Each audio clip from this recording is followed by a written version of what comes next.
আসসালামু আলাইকুম এভরিওয়ান। তো আপনাদের জন্য আবারও নিয়ে চলে এসেছি শাহাদ সাজাদ কবিরের লেখা।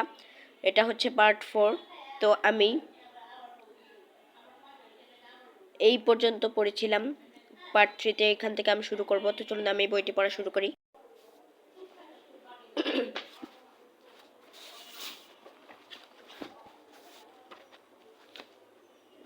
ওষুধটা কেনাই থাকে। যখনই মায়ের চোখে জ্বালা শুরু হয় তখনই 2 ফোঁটা করে দিয়ে দেয় অয়ন। ধীরে ধীরে যখন জ্বালাটা কমে আসে মায়ের।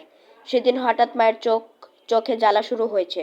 মা অয়নকে ডাকে কাতরাতে।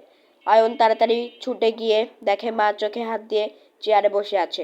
কাঠের আলমারিতে ওষুধের বাক্সটা থাকে। অয়ন দ্রুত গিয়ে ড্রয়ারটা খোলে। হাতুড়ে চোখের ওষুধটা বের করে, কিন্তু বের করে দেখে ড্রপটা শেষ হয়ে গেছে। জ্বালার চোটে মা ছটফট করছে। ওষুধটা না দিলেই না। এখনই অয়নকে বের হতে হবে ওষুধ আনার জন্য। মাকে ধরে নিয়ে বিছানায় শুইয়ে দেয়। তারপর একটা কাপড় ভিজিয়ে মায়ের চোখের ওপর দিয়ে বলে, মা তুমি একটু সহ্য করো, আমি এক্ষুনি গিয়ে ড্রপটা নিয়ে আসছি। মা কোনো উত্তর দিতে পারে না, শুধু গোড়ানোর মতো একটু শব্দ করে।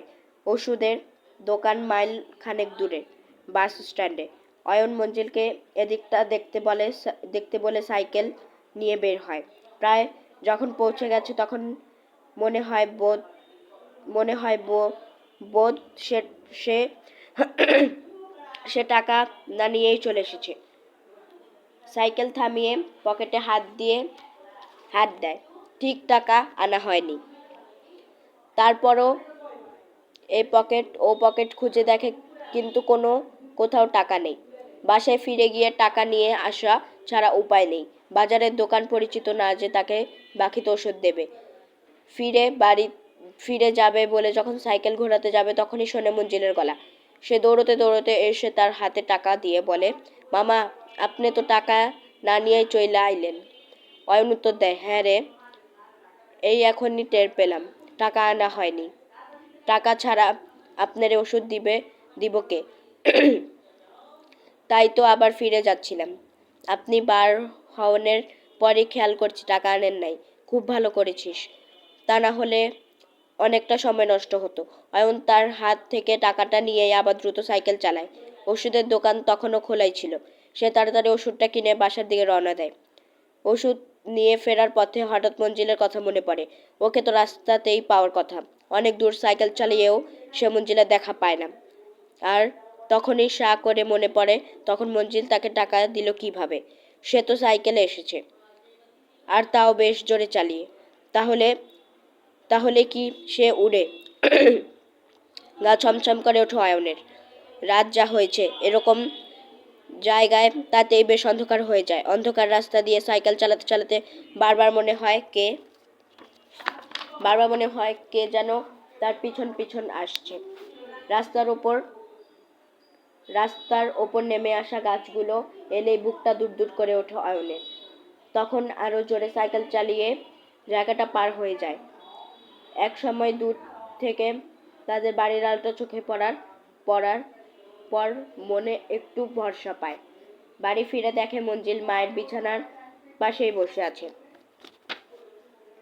ঝিলিক দেয় একটা কথাই অয়নের মনে, এত তাড়াতাড়ি সে কিভাবে? মঞ্জিলের দিকে তাকাতেই সে নিঃশব্দ।